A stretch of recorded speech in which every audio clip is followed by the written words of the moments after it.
I don't recommend talaga mag-business tayo dito.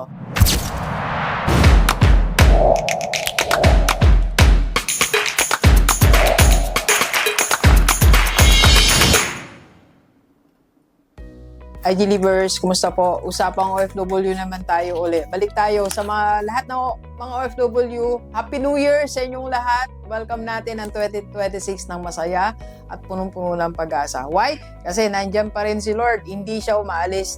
Nandyan lang sa lahat ng pangarap natin, sa lahat ng gusto nating gawin. And I know this 2026, marami tayong financial goals. At isa sa mga goals natin is magkaroon na talaga ng investment. Sa dami ng vlogs ko na napanood nyo about investment, like nung isang araw may nag-message sa akin, Doc, sana sinimulan ko na yung Kaiser, sana sumabay na ako sa'yo kasi 7 years na sana tapos na ako. So marami tayong regrets, marami tayong mga sana ginawa ko.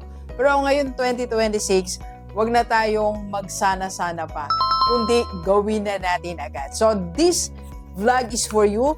Meron tayong pag-uusapan na paborito nating lahat. And paano ba natin simulan ang tinatawag na low risk investment? Yes, dito lang tayo. Ako, I don't recommend high risk investment sa mga OFW. Kahit sabihin natin high returns, mas madaling kumita, Doc, ang pera ko. Pero kung high risk, I don't recommend.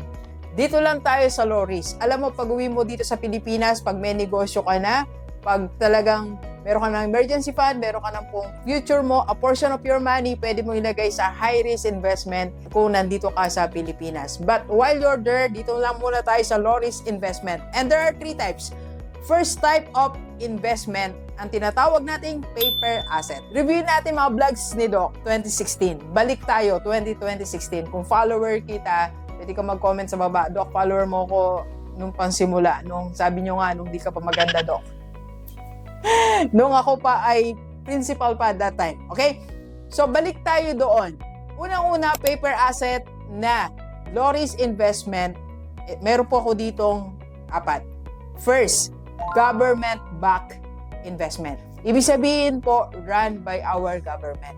So, dahil run by our government, very safe. Unang-una na dyan, MP2. Punta tayo sa MP2. Sobrang low risk po niyan. 5 years intact ang pera mo. Wala kang daily management, daily engagement, no need to monitor, no need to study. Kikita ang business mo on guaranteed low risk. Alright? So that's first. Isa pang magandang advantage po nito is predictable ang magiging income mo. Halimbawa, naghuhulog ka dito ng monthly in 5 years o kung gusto mo pang mag-stay doon ng pera mo, napipredict mo magkano magiging income mo o magkano magiging pera mo bago ka retire o bago ka umuwi from abroad sa Pilipinas. Kasi kailangan na pag nasa abroad tayo, dito lang tayo sa mga low risk. Alright? Number 2 is time deposits. Kung ito'y gusto mo lang 3 years, ba, pauwi ka na. So kung 3 or 5 years or hanggang 7 years ang gusto mo, depende po yan kung anong timetable yung gusto mo. Low risk pero kumikita pa rin ang pera natin. Short term, sa lahat ng mga may short term na gusto. And of course, nandyan din ang mutual fund investment. Doc, paano ba yan? Paano ba ako mag-mutual fund? Dito po yung sinasabi natin that you can join our community, IMG Rockstar. Dito po, meron kang opportunity to invest sa mutual fund.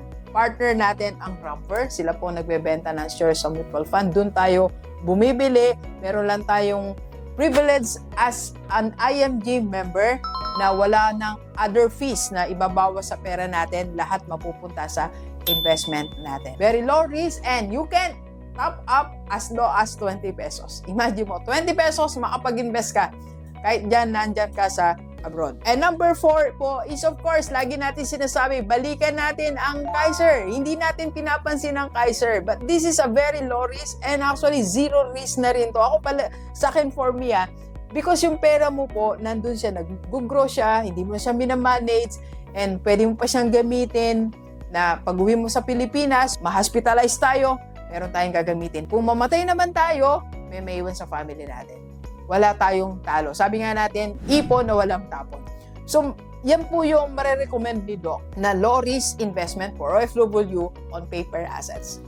And eto naman, number 2, of course, wag din natin kalimutan ang real estate. Pero sa real estate, ang sinasuggest ko po is co-ownership. Kasi minsan, di ba, meron tayong gustong bilhin na apartment o meron tayong gustong bilhin na bahay na pwede nating iparent o yung apartment na ipaparent natin or lupa na pwedeng mag-grow yung kanyang value na mabilis dahil maganda yung area, pero hindi natin kaya. So, I recommend co-ownership. Pwede kang mag-co-own yan, co-owner with your family members or close friends mo or business owners na gusto rin mag-venture sa real estate. Yes, pwede natin gawin.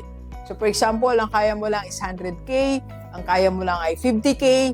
So, at least meron kang investment na safe, low risk kasi nandyan po ang property. Alright?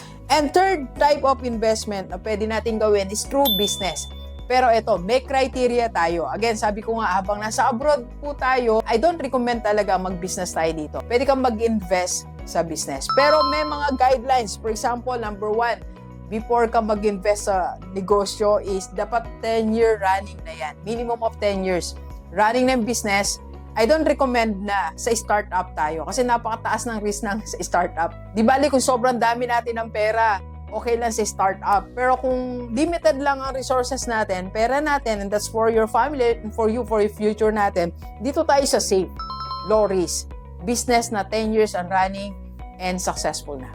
And number 2 is pwede tayo sa family business. For example, yung parent mo, ang ganda ng business, yan ang nagpaaral sa inyo, dyan umulad ang pamilya nyo, so pwede kang mag-share. O yung kapatid mo or anyone sa family nyo na merong maunlad na negosyo. Okay? So, Gilibers, sa lahat ng mga OFW, pwede pa rin tayo mag-invest kahit nasa abroad tayo. Meron tayong mga low-risk investment.